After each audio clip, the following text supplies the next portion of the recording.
ಗುಪ್ಪೆ ಗಪ್ಪ ಜಾಕಿ ಜಾಕಿ ಜಾಕಿ ಜಾಕಿ ಜಾಕಿ ಜಾಕಿ ಜಾಕಿ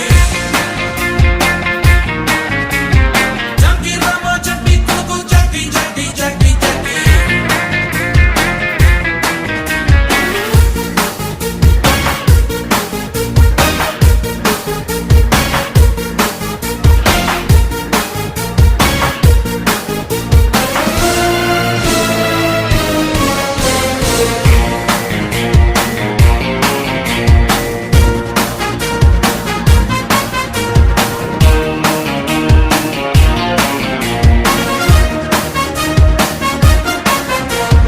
ಒಳ್ಳೆಯವರಿಗೂ ಒಳ್ಳೆಯವನಪ್ಪ ಕೆಟ್ಟೋರಿಗೂ ಒಳ್ಳೆಯವನಪ್ಪ ಮಾಡಿಲ್ಲ ಎಲ್ಲಿ ತನಕ ಹನುಮಂತಾನೆ ಇವನಾವತ್ತ ನಂಬರ್ 1 ಕೊನೆ ತನಕ ತುಂಬಾ ಸಚ್ಚ ಸುಳ್ಳು ಗುಂಕ ಒಳ್ಳೆ ಮನುಷ್ಯ ಅಂದನ್ಬೋದು ಸಂಜೆ ಮೇಲೆ ಸಿಗಲೇಬಾರ್ದು ಇಂಥವನೊಬ್ಬ ಇದ್ರೆ ನೋಡು